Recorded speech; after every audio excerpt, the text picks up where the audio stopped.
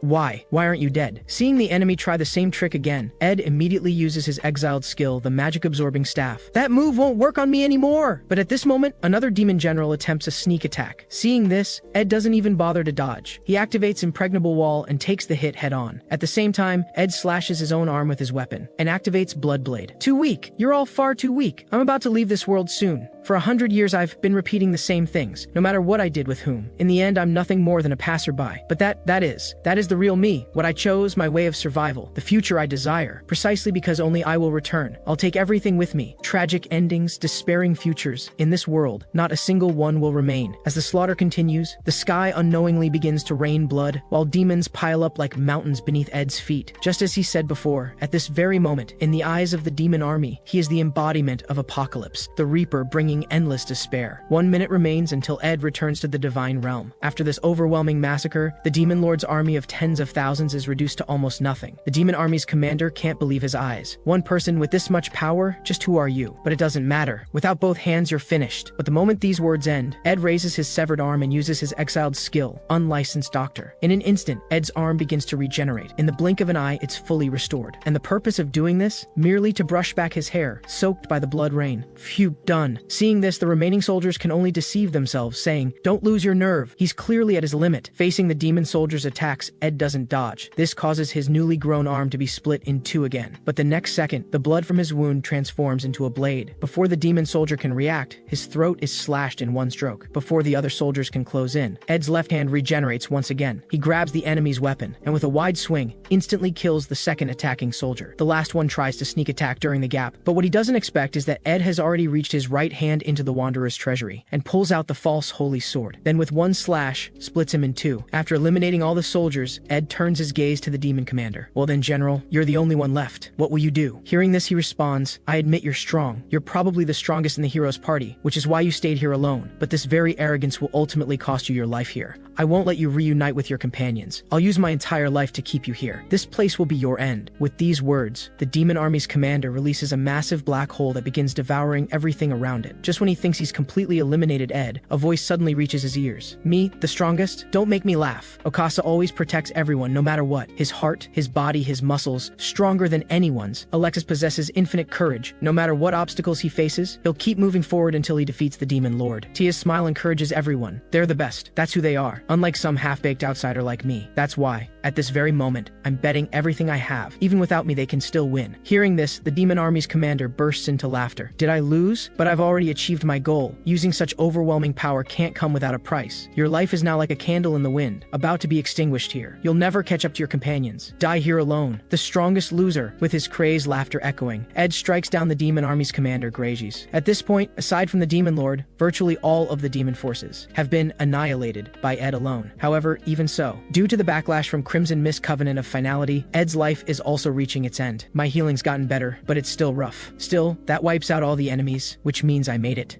This was child's play for me. Now no enemy can stop Alexis. Hang in there just a bit longer, my heart. I've done everything within my power. The rest is up to you guys, though if it's them, they'll definitely defeat the demon lord easily. So what will happen after that? The shattered world will no longer exist. Alexis and Okasa will have bright futures. As for Tia, she won't need to hide alone in the forest anymore. In this world, everyone will survive. But just as Ed is contemplating this, a stone suddenly catches his eye. Could this place be? The terrain has changed a bit, but there's no mistake. Is this fate, or is it inevitability? I see, so this is where I end. Tia, did I keep our promise properly? Did I bring that day's wish here properly? Perhaps no answer is the best reward. Right, I'll leave this behind. Once I'm gone, Tia and the others will probably keep searching for me. Thinking this, Ed takes out his sword. At the same time, a voice echoes in his mind once again. 10 seconds until return. He pays it no mind and quickly thrusts the weapon into the ground. This'll do. Leaving nothing behind would be too sad. If they see this, maybe they'll understand I died here. Is my body at its limit? As these words end, Ed's body gradually transforms into blood mist. Watching his body crumble away, Ed shows no fear. Instead, he smiles and says, "With this, everything I wanted to do in this world is complete. Good luck, Alexis. I'm counting on you, Okasa. Take care, Tia." With these final words, Ed's figure completely vanishes into the light. All that remains is his sword, thrust into the ground at an angle. The faint glow on its blade seems to whisper through the silence. He was here. World transfer complete. With these words, Ed slowly opens his eyes. sighs. Phew, looks like I made it back safely. This place is as dreary as ever. A pure white world. Now then, first the worn out armor, the weakened body and abilities after transfer. And then the same old broken sword, same as in the first cycle. That's good. If anything had changed, that would be bad. I nearly died from the effects of exiled skills just now. Is this the same here too? As these words end, Ed lifts his head and gazes at that initial door. He unconsciously smiles. This time, those guys will definitely defeat the Demon Lord quickly. Not getting those Prince Buns is a shame. I'll treat myself once I clear all 100 doors anyway. I'll set that aside for now. Whenever I return here, but before Ed can finish speaking, the crystal on the table suddenly glows. Honestly, I thought I wouldn't get anything. Didn't expect to receive something in the second cycle too. So is it a new skill or an upgrade to an existing one? Thinking this, Ed places his hand on the crystal full of anticipation, but nothing happens. Huh? What's going on? Just as he's puzzled by this, something heavy suddenly slams onto his head. For crying out loud, what kind of joke is this? Why does it always drop on my head? Even if you hate me, there should be a limit. Ed's eyes catch the fallen object, and he says in surprise, it's not a white book this time, heroic record result book. So this is the reward for this cycle's exile? Thinking this, Ed pushes back his chair and begins flipping through the book. Alexis's autobiography? No wait, this content is a diary of Alexis from Deity's perspective? That's pretty twisted. It even has entries from when he was in diapers. This book records everything from Alexis's birth, containing his entire life. It records things even he doesn't know about himself, even subconscious thoughts he's completely unaware of. Without a doubt, this is a book that records the entire life of the hero Alexis. Man, he was so impatient back then. He even made Okasa angry. The content reaches the part where Tia joins. At this point, Ed's hand slows down as he turns the pages. Here it is. I finally appear in the book too. It's such a strange feeling, like wandering through a dream. Seeing the world I know from a perspective I don't know is incredibly fascinating. But I suddenly realize I'm here, outside the book, watching everyone. So in their story, I really am just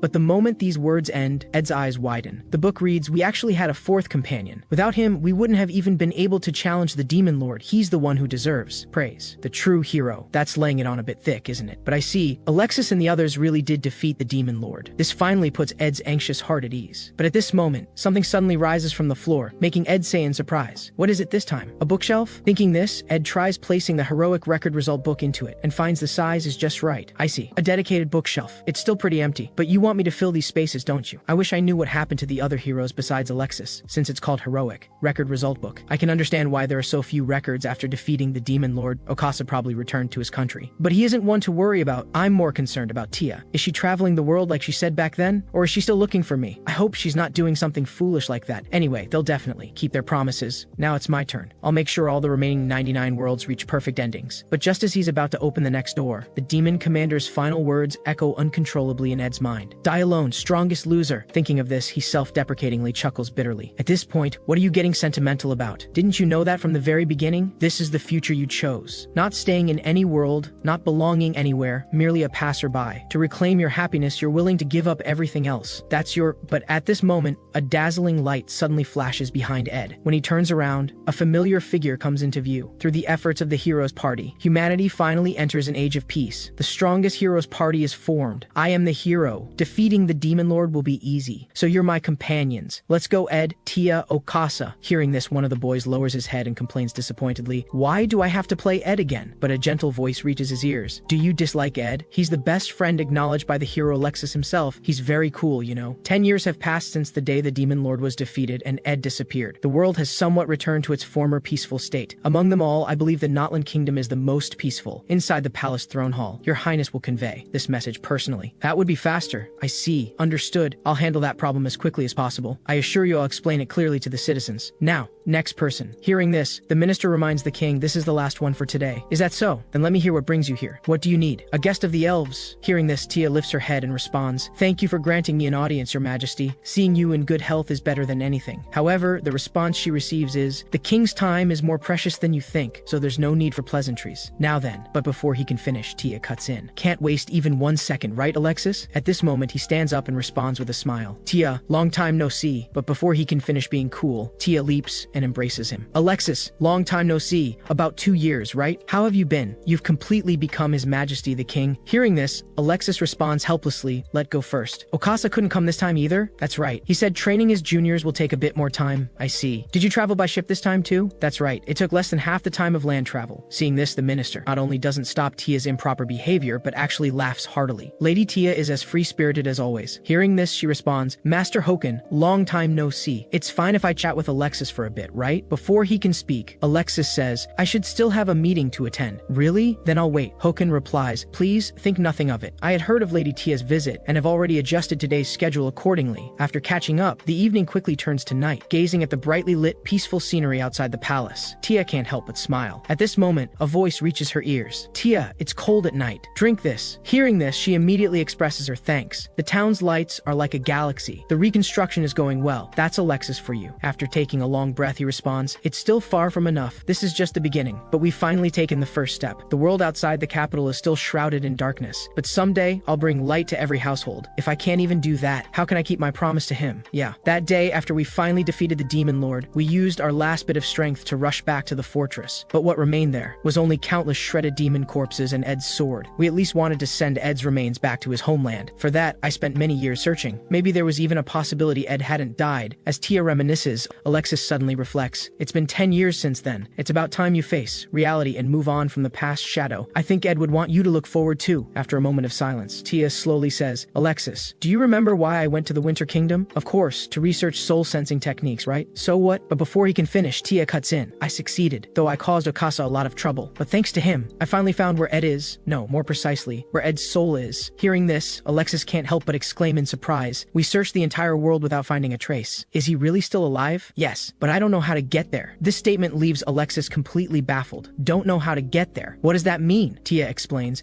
because the distance I'm sensing is far too great, so much so that I don't know if Ed is on the other side of the ocean, or perhaps in the sky above, or even beyond this world. Hearing this, Alexis falls silent. He knows very well this might be a place they can never reach. Just as he's about to comfort Tia, she suddenly speaks. So, I thought of a good method. There is one, right? Magic that can reach the destination no matter how far. You mean transfer magic? But that, before Alexis can finish, Tia cuts in. Consumes too much magic power to be practical? Alexis nods. Yes, even you. That's right. Because I'm an elf, I have a bit more magic power. But even so, I think it's still far from enough. Hearing this, Alexis falls into thought and murmurs, we must find a way to gather magic power. Recruit volunteers from the entire nation. No, from the entire world? If it's for you and Ed, I believe people will support it. But the problem is your situation after teleportation. If you're forcibly transferred to an unknown location, there's no telling what dangers you'll face. We need to prepare for what comes after. But just as he's contemplating this, Tia's voice suddenly reaches his ears. Thank you, Alexis. But I'm sorry, because this is my selfishness. So I want to do it myself. If I cause trouble for others again, Ed will be angry. Even so, Alexis knows very well how difficult this is. Just as he's about to persuade her further, Tia responds with a smile. It's fine, because I'm a member of the heroes party that saved the world, right? So trust me with this. After parting with Tia, Alexis continues flipping through ancient texts in his room until late at night. Seeing this, Hokan enters the study and reminds him, Your Highness, it's about time to rest. I know. I'll rest after finishing this. Hearing this, Hokan asks if he'll be dining with Lady Tia this time. However, the response he receives is, no, there's no need this time. After all, she's finally found a clue leading to Ed. I don't want to disturb her. Hokan asks Alexis where Lady Tia is now. The response he receives is, in the archives, I suppose. I gave her permission to browse. She's probably concentrating on her research right now. During this time, I also want to do what I can. As these words end, Hokan worries, I understand your feelings, but please, Your Highness, don't push yourself too hard. You'll break down. Alexis laughs heartily. It's fine. After all, we've finally caught the tale of our suddenly vanished friend. How could we let go? Ed, too, don't even think about escaping from my grasp. Meanwhile, inside the Notland Kingdom Palace, there are so many latest research papers, truly worthy of a state institution. At this moment, a staff member enters and says, here are all the materials you requested, compiled together. If you need anything else, please don't hesitate to tell me. Hearing this, Tia immediately expresses her gratitude. Sorry for making you carry so much. However, the response she receives is, it's fine. If I can help Lady Tia, I could do this level of work all day. Please do your best. I'll support you. Alexis gave me access to the archives. Thanks to this, I can browse almost all materials managed by the National Research Institution. So many cutting-edge papers, no wonder it's a national-level institution. I'm truly fortunate to have such good friends. I'll definitely succeed. I absolutely must find Ed, no matter how much time it takes, even if it consumes most of my lifespan. The silver wing blade that Ed left behind is now kept in this nation's treasury. Through one of its feathers, I was finally able to learn Ed's location. I feel like I'm almost there, but it's still so far away. I thought I could finally see you. It's still not enough. Hey Ed, why? Why did you go somewhere so far? I miss you so much, Ed. But just as Tia is feeling sad about this, in her hazy state, something catches her eye. A title on a certain research document immediately catches her attention. Seeing this, Tia picks it up and says in surprise, this is on the practical implications of using external mana to cast large-scale spells. Researcher, Rouge. This instantly reignites her hope. Early the next morning, she rushes excitedly to where Alexis is. Good morning, Lady Tia. You look very happy. Did something good happen? Tia responds cheerfully, yes. Then she heads straight toward the council hall. Seeing this, the guard immediately panics. Please wait, Lady Tia. His Highness is currently... But before he can finish, Tia impatiently pushes the door open. Alexis, look at this. I found something amazing. With With this, I can reach Ed no matter how far away he is. But as she says this, she realizes to her embarrassment that Alexis and his ministers are in the middle of a meeting. Seeing this, she can only say with a flushed face, "Sorry, I got a bit too excited, didn't I? Haha, very sorry for the interruption." After saying this, Tia immediately runs out of the room at lightning speed. Seeing this, the ministers laugh. Lady Tia's full of energy today. Did she discover something? Alexis, who's been holding back laughter, stands and says to everyone, "Let's take a break." Alexis then walks out of the room alone. He finds Tia still standing nearby, blushing. Seeing this, he calls out to her, "Tia, you're not as calm as usual. Did something happen?" After hearing this, Tia replies sheepishly that she's sorry for interrupting the meeting.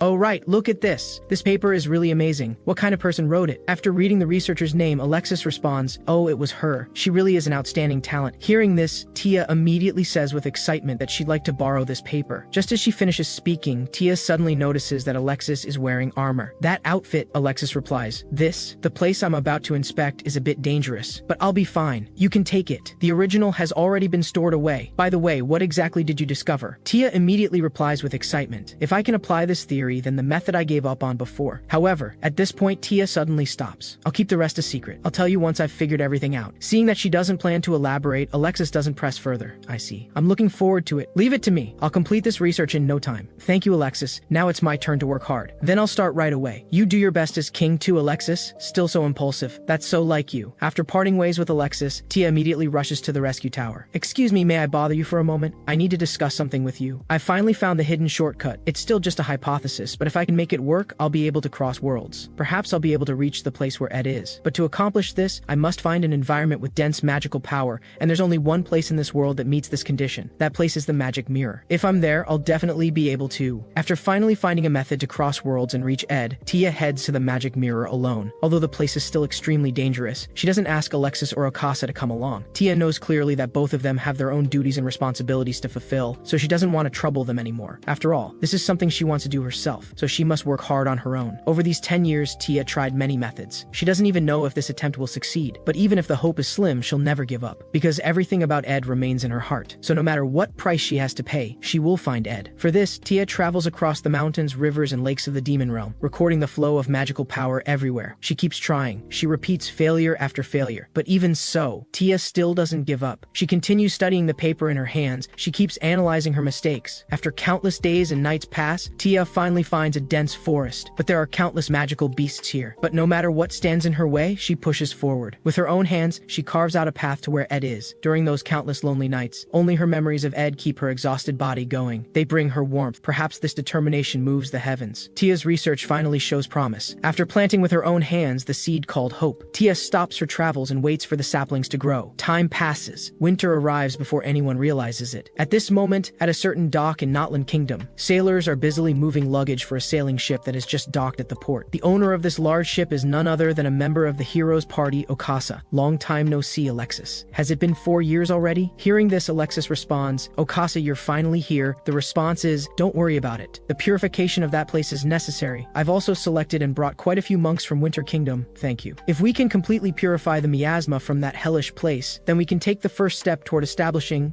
a teleportation gate." "A teleportation gate? I can't believe that kind of technology will be realized in my lifetime." Alexis replies with a smile. "It's all thanks to Tia. She dug up so many forgotten papers." Hearing this, Okasa remarks, "I see. By the way, where is Tia? She should have arrived here 3 months ago, right?" "She did come, but after discovering a clue about Ed, she ran off excitedly. Before that, she was with you, right?" "Yes, I merely gave her some advice." Hearing this, Alexis sits down and says quietly, "I see. I wish she would rely on us more. True, we bear our own responsibilities and can't move freely like her, but our desire to see Ed is no less than hers. She doesn't need to shoulder the burden alone, yet this is exactly something Tia would do." Okasa replies, "You're mistaken, Alexis. Just like us, Tia is simply working hard to fulfill her mission. Precisely because we're fulfilling our own responsibilities, she can search for that kid without hesitation. Lending a hand isn't the only way to help her, right?" Hearing this, Alexis smiles knowingly. "It seems even though I've become king, I still have much to learn. Ha ha ha, that's how life is. So where is Tia now? Some research facility?" But the answer is no. She showed up, grabbed the paper I mentioned, and took off. How hasty. I think so too, but she's Tia after all. When she has an idea, she won't rest for a moment. Hearing this, Okasa can't help but remark, look, after all these years, she hasn't changed. By the way, do you have any more information, like where she might have gone? However, just as Alexis is about to voice his speculation, a voice suddenly reaches their ears. My,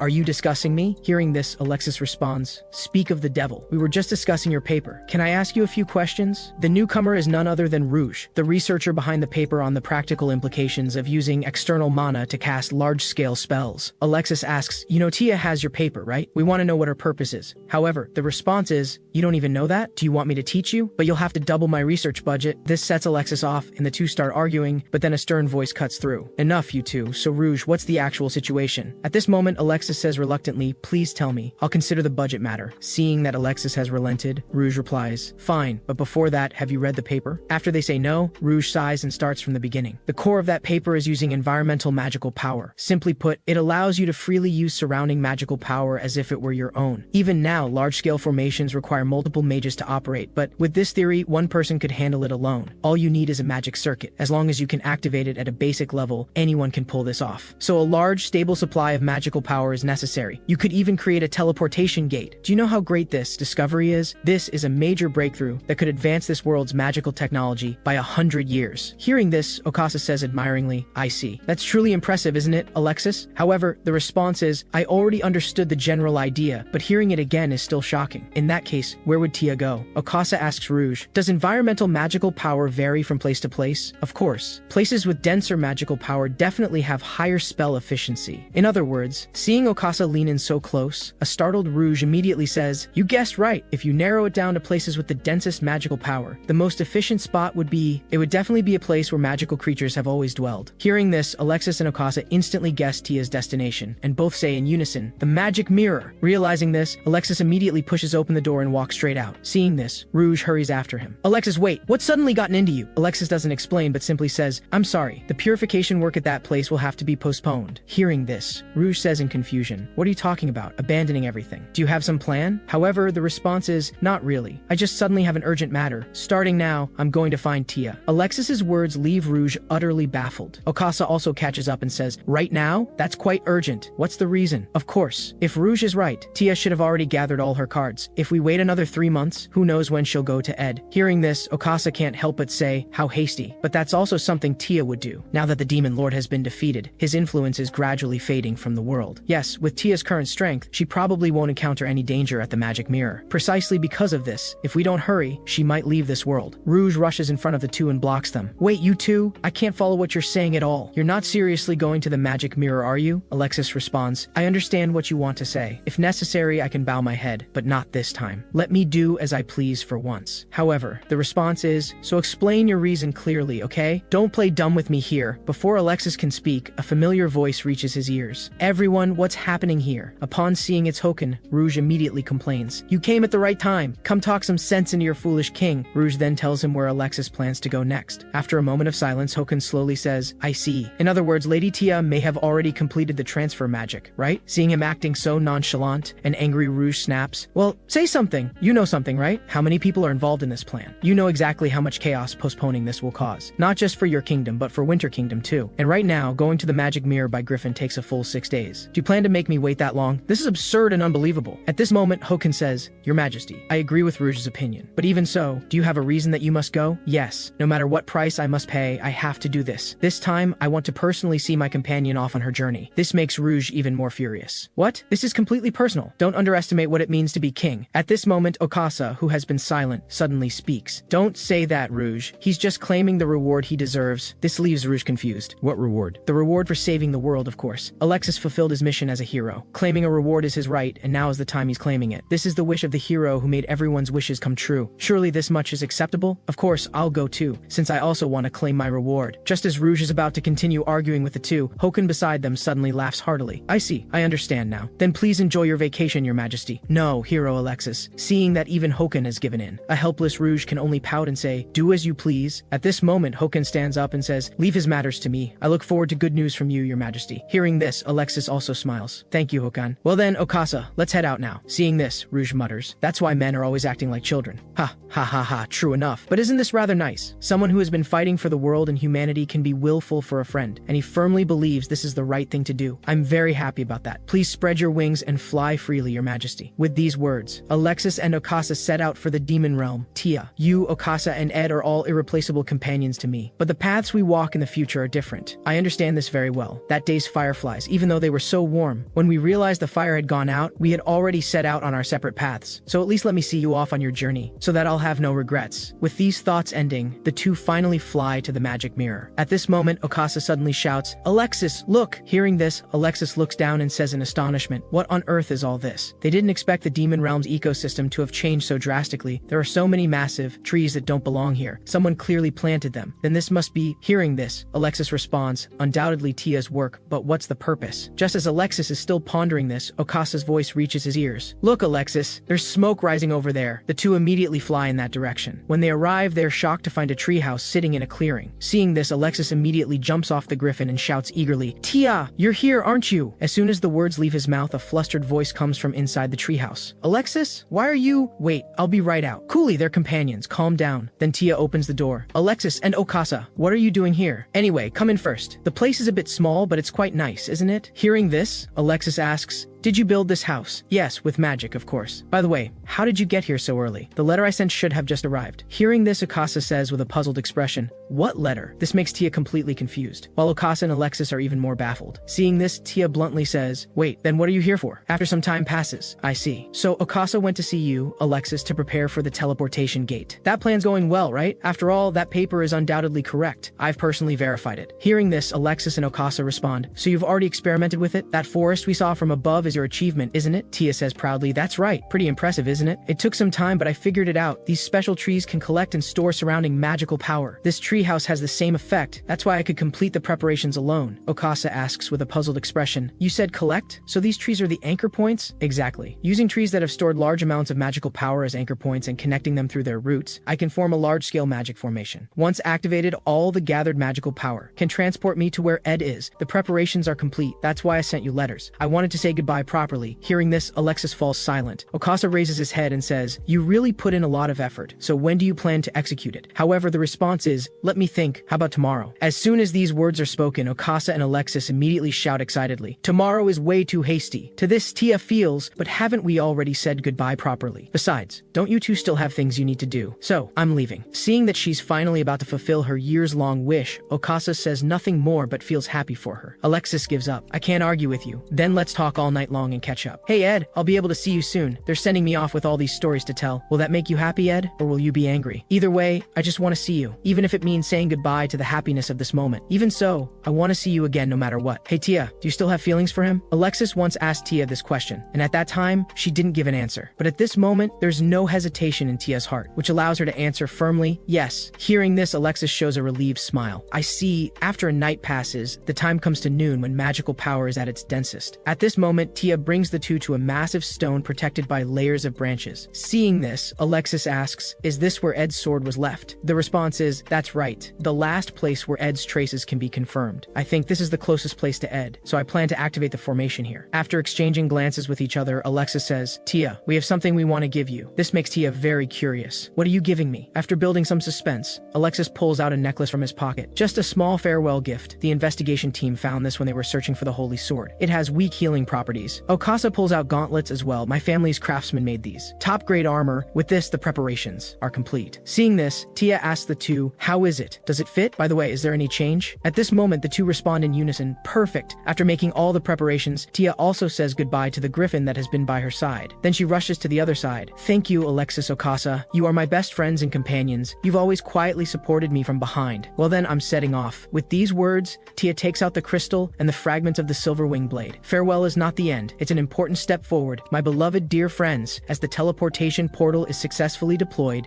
Tia's figure disappears into the magic circle. The light emitted breaks through the sky and continues onward into the vast universe. "Ed! Ed! Where are you, Ed?" However, just as Tia anxiously waits for the teleportation to end, familiar voices suddenly come from around her. "Oh, that's right, Tia. That runaway porter you mentioned before, what kind of guy was he?" At first glance, he was just an ordinary man. Seeing this, Tia can't help but say in astonishment, "What is this? Wait, is this the dream world I saw before?" before? No, what is this? Like a current, scenes from memories I've never seen keep pouring out endlessly. This isn't a dream. This is the soul calling out. These are my memories engraved upon my soul. At this moment, fragmented images suddenly appear. Ed, grant my wish, whether past or future. Take everything I have. Seeing this, Tia immediately shouts desperately, Ed, no! However, just as she's about to approach him, Tia discovers she's getting further and further from Ed. Is this going back to where I was? Even using so much magical power isn't enough? I'm so close. Ed, please, your hand. However, no matter how Tia struggles, she's ultimately swallowed by the spatial turbulence. The passage returns to silence, as if no one had ever been there. But at this moment, the spatial barrier containing the divine supreme law suddenly splits open. Tia, holding the blade Ed gave her, actually cleaves the void with one strike. No, I'm the one who should reach out. You changed the past, so I will give you the future. Reach where Ed is. With absolute determination, Tia finally breaks through the turbulence. When she opens her eyes again, a familiar figure comes into view. At this moment, Ed also senses something unusual and turns his head. The next second, that familiar figure appears before him in a shower of shattered light. Everything feels real, yet surreal at the same time. At this moment, Tia can no longer suppress the joy in her heart. I found you. I can't confirm whether this is a dream or not. But seeing this, Ed says in disbelief, no way. What kind of joke is this? Lord God, this prank is going too far. How could Tia possibly be here? However, as soon as these words are spoken, Tia throws herself into his arms. I found you. I finally found you, Ed. Hearing this, the doubt in Ed's heart instantly vanishes. This voice, this warmth, without a doubt, it's the real Tia. You fool, how did you follow me here?